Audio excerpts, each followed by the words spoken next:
Hey everyone, Coach Matt, Primal Athlete Training Center here in Cranston, Rhode Island. As you can see, I'm a little bit sweaty. Just got done with a real old-fashioned kind of body weight training exercises. Did about 1 hour's worth of work, including your warm-up, the cool-down, and the actual work during the training session. That's the way all of our sessions go here. So when you sign up, each session is 1 hour. Depending on if you're in season or off season, you're going to be coming either 2 times or 3 times a week. That's all it takes, 2 or 3 hours a week on top of your regular practice schedule. You'd be a beast, you'd be an animal, be ready to take over the court. Alright, we're here today with your 4th out of 5 challenge workouts. Now before I get going with this, I wanted to answer a quick question. Unfortunately, I've gotten a few emails because of these videos asking why we challenge our athletes. To be honest, I don't really get the question. Why challenge an athlete? Why take a test? Imagine if you went through school. Okay, and you never had to take a test. How hard would you study? Probably not very hard. Imagine if you went to practice every day knowing that you were never going to have a game or knowing that you were never going to have a match against another school. How hard do you think you would practice? Would you actually even show up to practice? That's why we test our athletes. Second to last week of their season, that's when they'll be thrown into these testing workouts, these testing sessions. It could happen at the end of their training session, it could happen at the beginning or during the middle of their training session. But if they're showing up on a Tuesday, Thursday, or a Monday, Wednesday, Friday, they're going to be caught doing these sessions right at the very end or at the very beginning or right splat in the middle of their training sessions. It's going to test them mentally, it's going to test them physically, and it's going to give them something to work toward. Tests are absolutely necessary, not only to grade and judge how well your athletes are doing, but also so that we can find out and test and have something for them to work toward. Okay, there's nothing like having a goal to work toward and being able to accomplish that goal to get them physically and get them mentally ready to go out and conquer their sport. Okay, this 4th out of 5 challenge workouts today is a little bit tough. As you see, we've moved the gym rings and the TRX systems out of the way, and we're getting ready to do pull-ups. Now, this is a 10-minute challenge, so I'm not going to bore you with a 10-minute video of me doing pull-ups over and over again.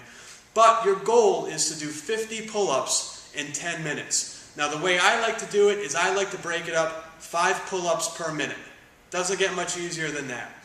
You're allowed to switch your grip. You can either do pull-ups with a double overhand, you can do chin-ups with the double underhand, you can do the monkey grip where you've got 1 over, 1 under, switch and do 1 over, 1 under.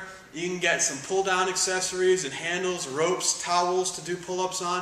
Whatever it takes for you to get 50 pull-ups in 10 minutes. That's what we want you to do. I'll show you some examples of what I mean. Okay, first of all, we're here on a 2-inch bar. Typical bar that you see on a dumbbell or that you see on a weight bar is about 1 3/8, 1.5 inch thick. Similar to this pull-up bar here. Real basic grip. The pull-up bar that we have here around the 8-foot mark, 2 inches thick. Really test your grip. Now, I have big hands, so I like a big pull-up bar. It makes it easier for me to do the pulls. Okay, so we can either do a few things. Double overhand, double underhand, monkey grip switching each way. I like the monkey grip because with that, your body wants to turn one way. And you have to use your core, you have to use your hips, and keep yourself stable so that you don't twist and you go straight up and down. Let me show you what I mean. First, with a double overhand. Start by the hang, double overhand, chin comes to the bar. Chin to the bar. Okay? Doesn't count unless the chin goes over. Double underhand is much more of a chin up. Chin over the bar, chin over the bar. Again, doesn't count unless it goes chin over the bar. And you do the switch grip. Body wants to twist, and you have to hold it in place. Chin over the bar, or switching up. Again, body wants to twist, you have to hold it in place. Chin over the bar. Now, if you did 5 a minute for 10 minutes, there's your 50 pull-ups. We've also had guys who were able to just bang out as many as they could, 12, 15, or whatever, take a little bit longer of a break, do another 10, 15, and they're able to do their 50 in 10 minutes with a lot of rest. However way you do it, that's your goal. If you have a pull-up bar at home, try that out. You might be thinking to yourself, wow, 10 minutes to do 50 pull-ups? That's easy. Put yourself in an athlete's shoes. never having to do pull-ups during phys ed class, never having to do pull-ups during their workouts with their teams. This gets hard. Just like the farmer's walk and the push-up challenge, you might be looking at it saying, hey, that's super easy. I guarantee you, you try this, your abs, your back, your shoulders, your grip in your forearms and your biceps are going to be screaming at the end of it.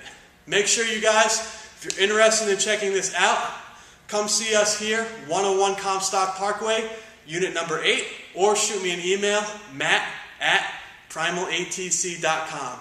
The address, the website, and the email are going to be right down below in the message box under this video.